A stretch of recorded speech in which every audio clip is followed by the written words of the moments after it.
Hey Conor, you're in trouble. He said he tried an 1180 Krone and he thinks this would beat it.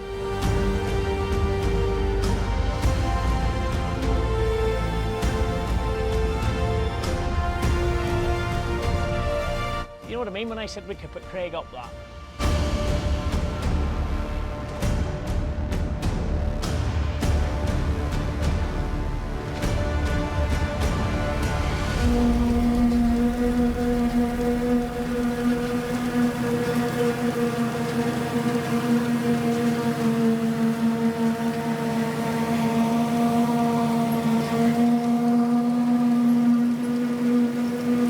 Right, everybody, this is one of the biggest days for me in the history of the company.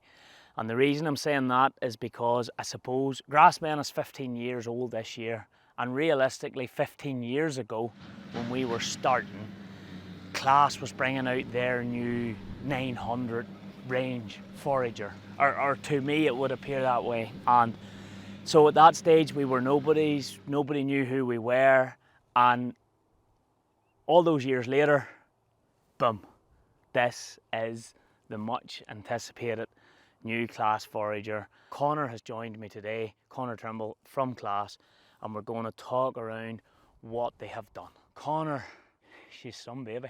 It is, it's very impressive, and it's getting an exciting time for us because we've had it in the background for so long now, and we've just been itching to get it out there and show everybody what we've actually been at and what we've been working on the last few years. Because, I mean, I'm thinking on my feet here and I'm saying 15 odd years ago, and I am thinking back to when we made the very infamous 4-part series with Wilson Farming, who was stepping away from your beloved 870s and 850, 492 choppers and stepping into the 940s at that time, and the 950s and the 960s, and then the twin engine.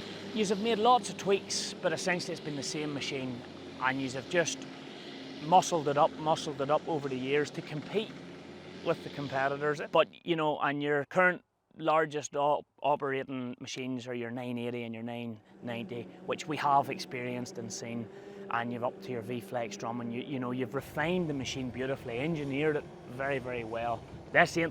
This ain't no 990. You know, and you used the figure to me, 20%. What does that mean? So basically, you hit the nail on the head there. In 2008, whenever we first released the 900 series, we probably were looking at a maximum of 800 to 850 horsepower in that machine. Over the course of the last 15 years, we've managed to get that up to 925, but we knew as a business that if we were going to take the next step, we were going to have to go different. We're going to have to nearly start from scratch again and go, and this is where we've went to. Like, it's not a 990. This machine is completely different from the ground up. The only thing that the 990 shares with this machine is the Claas control terminal that we've known over the last 5 or 6 years, and the V12 engine. So it's our bread and butter engine for our high horsepower machine. But yes, as you said, 20% larger and everything from the pickup to the feed rollers, yeah, to the chopping cylinder to the accelerator. Everything has got 20% bigger, and even the spout. So this machine is Metcalf's machine. They have bought this particular machine. So when we were in the yard yesterday, we parked their 990 literally just beside it, and that's when you get to see when you looked at the new one sat beside it, because you have to do things like that to get the true appreciation. Oh, of course, of course. It's really whenever you appreciate what has been going on. And you know, whenever we brung the 50 years of Jag livery out, everybody thought it gave the machine a new lease of life. But it's whenever you see this is the new flagship. It is the new top of the range, but the 900 series is always going to be our bread and butter machine. Maybe slight changes coming through it in terms of maybe styling, etc. But the 900 is still staying. I mean, you'll still buy your 980 and your 990 for the foreseeable. 100%. But you've decided number one needs to be number one in all aspects, and you've brought out the big toy for the big boys. Yeah, and this is the big thing we want to highlight to everybody. 4 models, four additional models. So what we've got and what everybody is used to today with our 970s and 980s and 990s are going to stay exactly the same. With the new 1000 series, as we're calling it, we'll put those 4 additional models in, the 1080, the 1090, the 1100 and the 1200, and they will complement what we've got today to basically take that next step into that 1000 horsepower plus bracket. We know from travelling globally from Australia to America to New Zealand, wherever, you know, Claas users, they love their machines, but there's nowhere quite like Ireland to grow that dense, heavy grass where we need grip, where we need everything in ground conditions. But I would say Ireland doesn't need the horsepower that it uses, but everybody seems to want these 980s, 990s, these big engines. And we noticed that last year in particularly, there was a big step away. I do believe 41 new Claas foragers sold in the island of Ireland last year, north and south. Am I hitting the right figure there? You're pretty much there, yeah. And there was a massive shift away from the, I'll not say away from the 970, but a lot of like traditional 970 users were stepping up into the V12, which would tell me those guys on the next time round will probably very closely be considering one of these. 100%. Once you make that crossover from our straight 6 machines into the V12, you're now in that realm of, do we stay where we're at or do we take the next step further? And I suppose with all the weather conditions and everything that's going on at the minute, the lads want to do more in a shorter space of time with the pressures they're under, and that's where we see the bigger machines coming through, and the average horsepower of what we're selling is starting to raise up as a result of that. And in both the ranges of machines that we sell today, you know, we can see in the 800 series we're up to nearly an average of 650 horsepower, and in the 900 series we're up to an average of probably about 800 horsepower. So, but people do step up. Look at Gavin McKnight, who I'll never need any more than an 860, and then I'll never need any more than an 880. I don't know any man that needs runs to them. Now it's a 980. And you know, when I just put it to him, and you're like, well, things change, as you know, and he stepped up. But I sat in with him in a very famous, almost nearly famously said now, he had the V-Flex drum in. I was like, my goodness, Gavin, this machine is so quiet. And you know, you said to me yourself, the move, even in the current 900 model, the move from your standard, we'll say 24 knife drum to your V-Flex drum was giving you a few decibels less noise recorded. Well, all I'm going to say is this baby here is the 24 knife standard drum, and it's still quieter again than even that 980 that I made that comment on. So if I fire out a few of what I would have considered issues that guys would have seen going forward that are running the bigger machines, and I'm going to give you customers' feedback that they have told me over the years. So there's a 990 runs in Cork, Mark Troy, and straight away he said loves everything about it, but the discharge chute isn't big enough. He feels he can't get it up through the spout quick enough.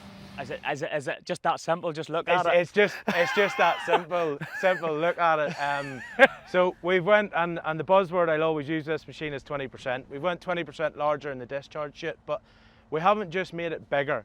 There's obviously a process behind everything of still getting the performance out of the machine, but getting that extra discharge capacity, and that's a big thing. And you'll notice, and you'll maybe see from your pictures and videos you made last night of the 990 and the 1100 that we've even changed the shape of the spout. As I always say about our machines, it's the small things that makes the big differences, and we can even see here today from some of the crop how dry it is, and it's about getting that performance out of the machine in all those conditions. One of the other comments that would have been used over the years, guys would have said that the older machine, slip clutches would have been a problem and real lump, because we're going multi-cuts now and we're picking up these real hard lumps. Slip clutches, rails, you addressed that with the i36 a few years ago. You made a massive improvement. You addressed it even more lately with your variable drive header, which has been a great job, but it still was using a chain. I ain't no expert, but that ain't got no chain. No. Whenever we sat down to the drawing board for this one, unfortunately somebody forgot the button for chains, so no more chains. No more chains, no more slip clutches. Because we've gone to a fully hydraulic drive pickup now, we can actually have the overload protection done within the system. So what that means is we've got that 100% auger drive coming through our quick coupler from the machine, and all of our overloads done there. Again, it's giving you smoothness, it's giving you consistency, and it's allowing you to really use that 1000 horsepower plus. The same applies to the pickup tines. We're now going to run the pickup tines with a gearbox. So no more chains. The other thing that we're also doing that's very different for us is cam tracks. So we are still a cammed pickup.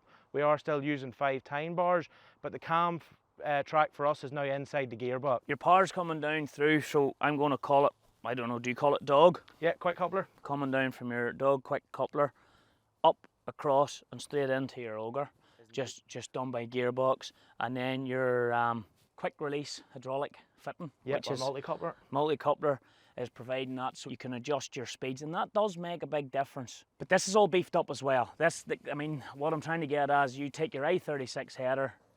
Are we still on this 20% rule here? Yeah, oh yes.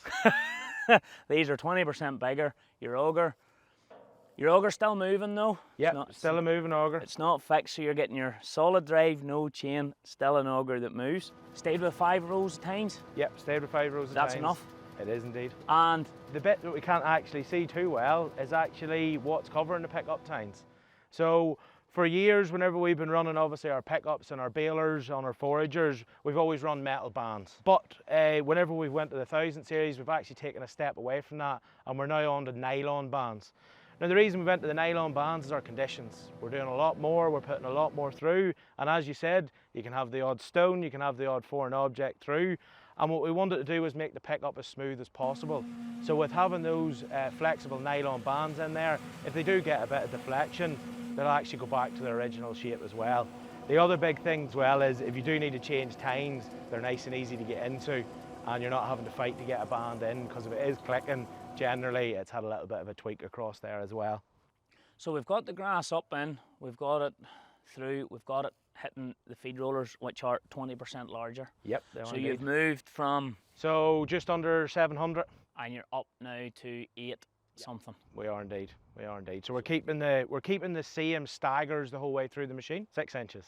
And are you running serrated? What type of feed rollers, or is that all changeable from the factory? Can you pick and choose? No. So tried and tested Claas rollers. So we'll have serrated teeth in the bottom, serrated teeth in the top with our nylon inserts to make sure that we're not getting any areas where the stones could actually come in and potentially sneak through the machine, which helps to make sure we're getting a nice level of accuracy with the stone detector as well. We've learnt over the years. We've tried back in the 600 series where we actually put 5 feed rollers into the machine, and we always went back to the 4 again. Threw our feed roller into our new 20% larger drum, which is your standard 24 knife drum in this machine. What's the options there? So whenever we talk about the standard drum in the 1000 series, that's going to be a little bit different. So V-Flex is now the new standard. So we have the options of 20, 24, 28 and 36 knives. So the configurations that we've known from our previous machines, just in that V-Flex 910 format. So you've got 910 millimeters of chopping cylinder instead of 750 before. Opening it up now. Now I did notice this when Ross was opening it up. Completely different animal to open up, because there was that argument I was saying earlier on that it was more horsepower and more engineering crept in to try and get to keep up there with, say, the competition. Whereas this seems to have went the opposite way. The beef is now added. There's room for even more horsepower as and when that day ever comes. And this is the thing. Whenever we set out to break the 1000 horsepower, we wanted to build a machine that was truly made for 1000 horsepower from the ground up. And the thing that we also wanted to do is you always build in headroom. You always want to make sure that you're never at your limit, because you always have the potential in the future to grow. Who knows if that could come today, tomorrow or the next day, but you always want to have that ability to be able to grow and to make more out of it. We have worked with MAN for years. As I said, we first put the MAN V12 into our machine in the 2013-2014. But the thing that we always want to make sure is whenever we go and buy that, we buy the complete package. We buy absolutely everything. We want to be able to make sure that if one of our dealers has to go to work at the machine, they're not just working at the front end or the bit in the middle or whatever it is, they're working at the complete machine. And whenever we do that, we have full warranty, we have full diagnostics, everything comes as that complete package. And for us, it's not just making the machine work here in the UK and Ireland, it's making it work all around the world, up and to maybe sometimes 50 degrees ambient temperature, depending on what part of the world we're in. But that is true, and like the loads that these engines go through, so you've completely different, you know, you go to KB Custom, great example, and they're in Texas where we know it's hot, and they're out with their maize heads, 12 row, probably 14 rows heading forward. You'll need a 16 soon. But we're at 14 rows at the minute, and you take that, loading that machine to its maximum from morning to night. There's no breathing. Nope. That machine, and it's staying in those big circles or whatever, it's work, you know what I mean? And then you come here, and it's tethered out grass, maybe knotted, maybe a bit damp. Here's very dry where we're currently at, but it's maybe knotted, and that engine's, it's, you know, it's getting, and there's, you know, so there's the characteristics that that engine's going throughout the world.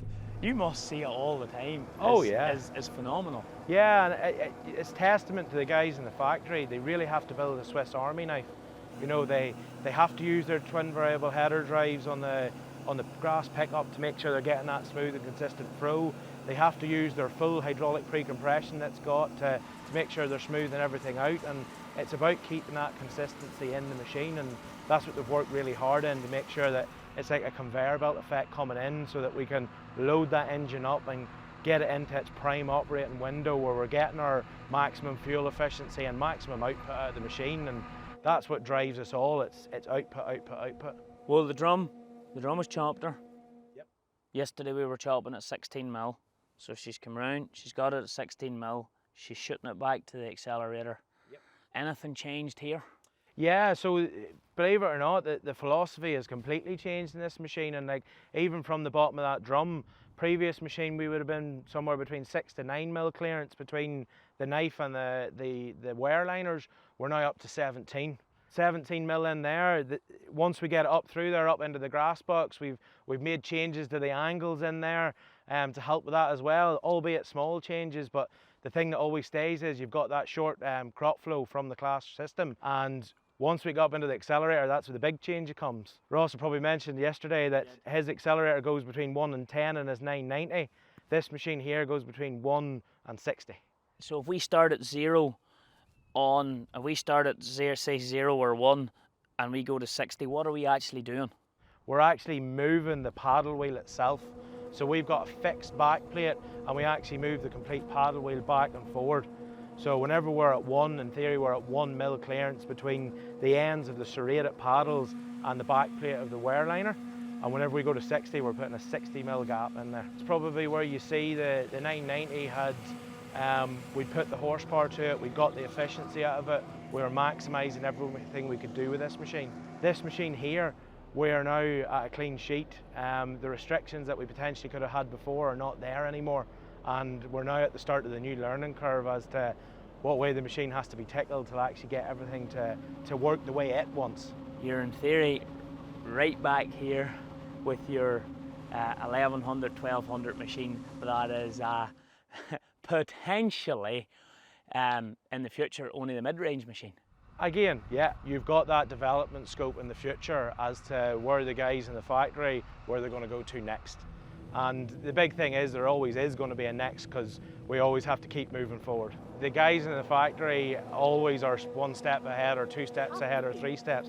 They always are. So we've chopped it, we've blown it, we've got settings from 1 to 60 mil. How are we processing it? What's changed there with the processor? Because our old KP ain't going to work. Nope, so where we were at 250 mil diameter rollers on our large corn cracker today, we're going to turn that into an extra large corn cracker. So we're going to go from 250 mil up to 310 mil diameter rollers. So bigger diameter rollers, bigger width as well to get that extra crop through, but still maintain that great processing ability. And in terms of how the processor, because at the front, I meant to say, it is a beefier, it is a slightly different process to opening it up, but they have kept that same opening ability. They're a little bit more of a process. Just, I'm going to say maybe a couple of minutes more. Yeah. Just to get it swung, but you're opening up that front end. Still the same philosophy. We still have our side panel that swings open with 1 bolt. We can get in there. We've still got access through our top. The big thing that we've probably changed, and you'll have seen yesterday, is our radiator screen. Where we used to have a conical radiator screen before, we've now went to a flat radiator screen. Again, that just makes us more space in there to get the cracker in and out. Once you get it in, it's still the same principle. It's still on a rail system. Once you get it in and set down, you can wind that cracker back and forward.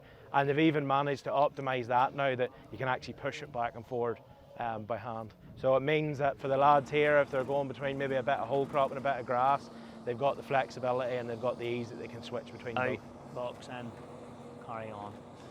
If we are unfortunate, mucky conditions, block it in below, we give her a wee bit of a block. How big a process is it to get bottom door opened and get through all of that and start to get it cleaned out? Nice and quick and easy. So all the lads and Ross will know, I've told him before, because our bottom door is on a hydraulic ram, whenever it does, the unfortunate event does it happen, and unfortunately nobody's immune to a bit of clay, if they switch the machine off, make sure everything's stopped, they can basically wiggle the steering wheel quickly, and that actually takes the pressure off the bottom door underneath. What we can then do is we can actually take the back plate off our grass box and go in, and we can just push everything down out. Because I don't like crawling about in the mud. No, I ain't built for crawling about in the mud. You get in there and you start to feel. But also, if you did have to, you're up now on the 42s, you've got more clearance. We do indeed. Which does help. Yeah. And not many 900 series you would have seen on 42s. I think you maybe could squeeze a smaller profile 42 on there, but these babies here, you can get them right up onto like 710, 75 42 profiles, which is a tall tyre. Yeah, so our 900 series, commonly we would have went for a 1.95 metre diameter tyre, and we did have the option of the 2.05 on, but whenever we went to the 1000 series, we put the 2.05 as standard. But then we have the option of going up to a 2.15, so we can even get the machine even taller and the footprint as well. And we can use those tyre inflation systems in the front and back axle to make that footprint even bigger whenever we need to. Before we move round, because I want you to open up the side and just have that wee look in and go through some of the things we talked about. So this is 4 models, and we know the 1200 is going to be the flagship, which is pumping out over 1100 horse. Yeah, just over 1100 horse. Then we know this is then an 1100, 1020 horse, and then you're coming back to a what, 1000 and? Yeah, so we're coming back to a 1090, which is 925 horsepower, so the same horsepower output as the 990 today, and we're also going to a 1080 with 850 horsepower there too. But your 980 and 990 is still available. Have you seen, because this is slightly bigger than a 990 in terms of horsepower, where is your 1090 at in terms of sitting beside? This seems to be way ahead in terms of output and everything. I mean, in terms of raw and I've seen it was just as hard as it gets drive. But is your baby big one as good as a 990? I'm putting you on the spot with Yeah, that one. you are putting me in the spot, but I would say the potential is there. I have seen a few things that is leaving me quietly confident, but I'm also a realist, and I'll wait to pass full judgment until I've got it in a field in the UK or Ireland, and we'll do the nuts and bolts and see what it's actually properly capable of in our conditions. Yeah, because without being funny, when you supersize everything, there'll be an optimum figure where it goes against you. In terms of if you have a super wide body and you have 2 little horsepower, you're actually better off with a narrow body with the same kind of horsepower, because you just come off the optimum. So, but just curious to know, but what 100%, I'm putting this well ahead of a 990. You've watched it all year, am I right? I would agree, yeah. Get our side panel nice and wide open. Comment made to me yesterday from the cab when I jumped up in with my mobile phone. 0 mics, by the way, and I just asked Ross a couple of questions about the machine without a mic. Now, we know the trouble we have had over the years at GRASSMEN trying to make interviews inside harvesters and whining and noise. Like a mouse eating paper, you couldn't hear anything. Ross commented that you've changed this whole cooling system slightly. I don't know about how much you've changed in terms of actual cooling system up above, coming down, but he said, you know, there would have been times on a 900 series where you would have had to kept an eye, basically. Yeah, so we've changed the philosophy. Before we had a conical radiator screen with a moving hoover arm, so the screen stayed still. What we've done now, we've went for a fixed hoover arm and then allowed the screen to move. and we've got that big flat surface area in there. So the key for us is bigger engine, bigger horsepower, we needed more cooling. We wanted to make sure that we kept that nice consistent temperature the whole time in all those conditions and all around the world up to that 50 degrees ambient temperature. And obviously airflow is a big part of that. We've also got our vacuum there. It's now running through the cooling pack into our dedicated vacuum there as well to make sure we're keeping that screen nice and clean, to keep that air flowing as well. You'll also see as well, it also gives a bit more space for getting that 310mm diameter corn cracker in. So nice and simply, one bolt up at the top to swing the panel open, and then we can remove this panel on the side here to give you that nice big access area in there too. Set our corn cracker on here, lift our box out, boom. Yep. And so that ram there, that is the two adjustment rams for your accelerator. So that's basically what's moving that paddle wheel back and forward whenever you need it, depending on what your conditions demand. I think that's an absolute must now though, because conditions change. You look at these conditions. It's been so dry here in this part of England. Without being funny, the grass is practically dead on its foot. Similar enough system to our users of how the processor works. It is indeed, yeah. So basically, from inside the cab, everything is essentially operating a similar way. It's just everything now is beefed up around that. Exactly. So a 990 driver's getting in to drive that machine and not having to fear too much. No, so like Ross's first day into the machine, he sits down in, he feels an air of comfort. Yes, there might be a few extra settings and adjustments to make inside the screen, but it's familiar, it's comfortable. He knows the basics of what to do to get the machine going and moving and get the crop running through. So we're coming back, we've got our V12 MAN. Some guys say I need to run the other way around. Claas say never. Yeah, we've been there. Both machines work. Yeah, both machines work. There's no fault in that. What we would say is, over the last 50 years, we've learnt. We started originally whenever our 60 SF and our 80 SF come out. We come with the engine running with the chassis rails. We went into our 600 series with that as well, and we talked about the Megas earlier, having the engine running with the chassis rails as well, but it started back then with the 682. That was the first machine we put with a transverse engine on it across the chassis rails to get that direct belt drive down. And from that day we knew that was the way that we wanted to go and the way we wanted to design our machine. It's all about efficiency for us, and in our opinion the most efficient way to get the power from that big V12 down to that chopping cylinder is by a belt and keep those losses down to an absolute minimum. I am 100% confident in this machine.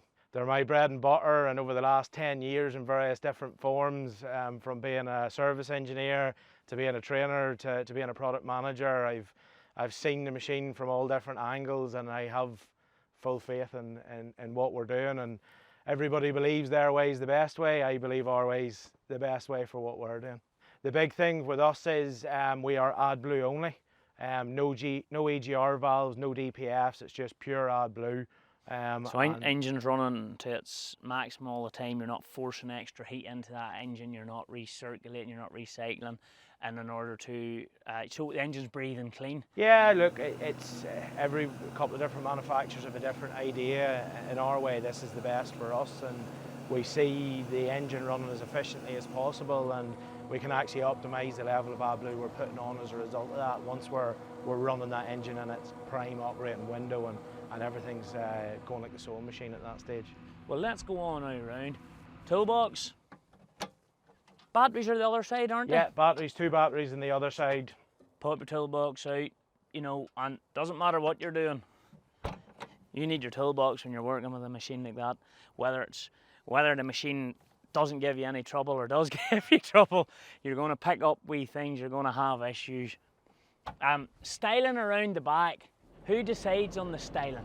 Oh, I'm sure there's a very well-paid person in the factory that will optimise that. It's a new Claas philosophy with the Y-shaped design of the side panel and around the back. I really like it, and the green discharge chute, I think that's phenomenal.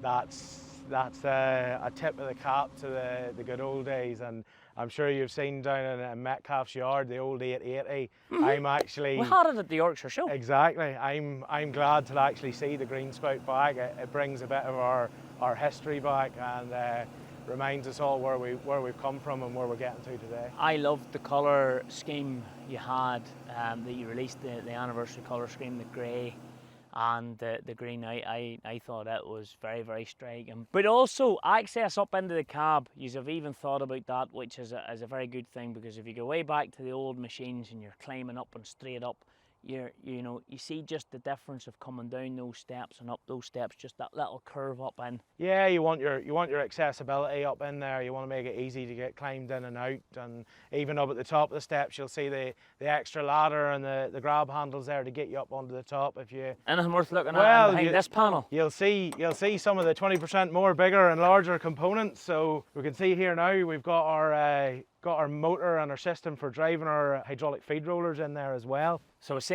seen this yesterday. So that's coming down, shaft right to the wire, everything's out there, runs straight down, and you can see that shaft going straight in through. What do these buttons all do? So those buttons there are for turning on and off your maintenance panel lights there, and then back's actually for controlling your additive system. So you've got a primer button for your additive system, but what we also have the ability to do is with your low volume system, we can actually run this tank here full of water, and whenever you need to top up your low volume system, if you hit the button on the bottom, it pumps the water from this tank to the next tank. And if we need to get any access into that, 2 bolts at the bottom here, and we can actually slide that tank straight off. And as we can see, 7, 10, 70, 42, and yep, you'll squeeze a 75 profile on there as well. 100%. So you're running your pressure system on both? Yep, so this machine here only has the one on the front axle, so 2-line system on the front axle, all inbuilt within the axle itself. And if you go to the rear of the machine and put the optional tyre inflation in that, it goes to a 3-line system there as well. Does it take her long to re-inflate, or? No, within a matter of minutes. So the big V12's got a twin piston compressor on there. So by the time Ross drives from one end of the field to the other after clicking his road travel switch, he's back up there at full pressure again, ready to go on the road. So when he hits her to road, she knows that's where to put that to? Straight away. So she's not really having to go in and separately hit a button for it. Road means whatever that's set for going down the road, and she's working on it. And we're back round, so our kidney gearboxes, everything's new. Everything's new. So because we've went from 750 mil to 910 mil in the crop flow, we've had to step the width out and the crop flow that bit. But the one thing that we didn't want to do is we haven't made it 1 millimetre wider. So with those 7, 10, 70, 42s on the machine, we're still at 3.2 metres wide. I was going to say, there's your pickup. Yep. And your bulge of your tyre is only out a couple of inches there. Yep, so 3.2 on a set of 710s, 3.3 on a set of 800s. So that's the big thing. That's why you see, whenever you see our feed roller drive, the shaft being close, we've actually worked very hard to distribute the drive line over the top of the accelerator to make sure that we're getting the drive down through, but maximising the width of the machine as much as possible. So a wee bit, there's not a lot of room in there now. Do you get what I'm saying? And I don't mean that in a negative way. I mean, like, you've used every inch. Maximise. Maximise to the fullest. We're on the official terminology here, but what I'm saying is, like, you know, in the 900s, you know, you can nearly squeeze a wee person in there. You've supersized everything up. You've kept the road width. You've got a bigger cab. Is that a combine cab? Very similar design, yeah. And the cab, in terms of, I call it the rugby ball. In terms of the CBIS screen, or whatever you want to call it, the screen and all, as you know, your buttons for switching everything on and off and doing everything is fairly, as you know. This is where it's at going forward as well. It's maybe as important, if not more important, than having 20% bigger front, 20% everything else. The technology world is unbelievable. 100%. People want information. That's just the truth, that you know, there are other companies that have been very focused on technology. What has Claas done to accompany this machine to make sure that when you buy a Claas harvester, you don't need nothing else from anyone else? So the big thing that we can't see, it's all in our phone, is our Claas Connect system. The Claas Connect is inbuilt into the machine, and we can see locations, we can see fuel levels, we can see settings. We can really optimise the machine for that. But the other bits that we can't see as well is our quantimeter, our yield measuring, and that's all linked back to our Claas Connect system as well. And We then start to build in things like dry matter sensors, whether it be our standard dry matter sensor or whether it be our new NIR 2.0 system that we can fit to the machine as an option. Again, we can get that data in there and we can harvest it in and harvest it. The second important bit is the data. And once that's harvested, we can then use our Claas Connect portal and platform to actually manipulate that data into things like variable rate application maps for fertilizers, for seeds, and help us make those educated decisions on everything that's going forward. Because again, we have been maximising every inch of size we have in the machine, but it's also helping our customer to maximise their performance levels as well, and the data is the key driver to that. And with these new machines, as they move forward, has that technology piece came along with it? It has. Like, we've went from a fixed sensor to an isobus based NIR sensor. We've went from having to do everything through telematics and Claas Connect to having live yield mapping on the screens through the Siemens 1200 screen. You know, it's developing for us as well, and we're learning new ways and new techniques that we need to really maximise the use of that data, and things like the live yield mapping that say Ross can see what's going on with the field, what the sugars, what the starches, what the protein levels is all like as they're going across the field. The customer has the ability, Richard can actually share that data and section that off for that customer so they can see that data in real time as well. We have taken a long time to develop our Claas Connect system, and we will further develop it in the future, but we stand 100% behind that system, and with our NIR sensor in there to get that contents data all across as well, we stand fully behind that. Connect is there, it's all in your hand, you can see what's going on, you can see that data, and you can even see the yield maps in real time from there as well. So say if one of Richard's customers here at an AD plant or on farm can see which part of the field is doing better, they can also see which bit they're getting a bit more sugar from and make their decisions about their farm business on that move as well.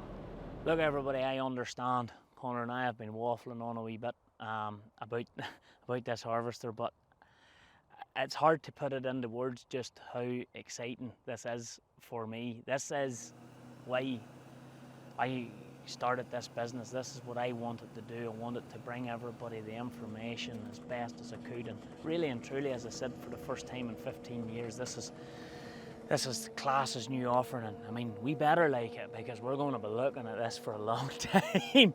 But when you're number one in the world with market share in a product, you know, there's not really much more you have to do, you know, to help promote. Whereas now, this is exciting for me to be able to talk about this new machine.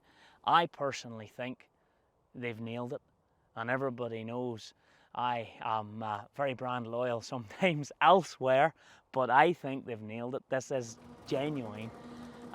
It is the #1 forage harvester product worldwide. I think you can claim that stat. Is this going to keep you there?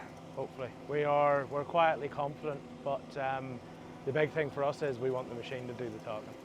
Everything has been supersized. You've broke the 1,000. You haven't just broken the 1,000 horsepower. You've smashed it with your range top machine. The bit that everybody's going to want to know, what's the price? But we won't ask that because even I'm scared to ask that question. But the bottom line is, Agritechnica really and truly is probably going to be the first real opportunity for people to get up close and personal to the new machines. So this machine is going to be visible at Agritechnica. I am genuinely looking. Is there anything else coming at Agritechnica? Oh, who knows? There'll always be a surprise around the corner. Yeah, it's not simple. Well, I know what I'm looking forward to seeing. But anyway, thank you very much, Conor. Anytime, Gareth. Pleasure. Anytime. And well aware to Metcalf's on purchasing. It's a big gamble, like, you know, and a completely new machine, because this is the point here. This is completely new. They've stood on, they've bought, and I know Ross, the driver, absolutely loves it. And that's the big thing for us. We would be nothing without the trust and support of our customers, and even with this machine, everything we've done to it has been 100% driven by our customers, and we're just so excited at this stage to get it out there and get to Agritechnica and get that first public appearance in Europe to show everybody what we've been at, and hopefully everybody can see the bits that they were asking for are there.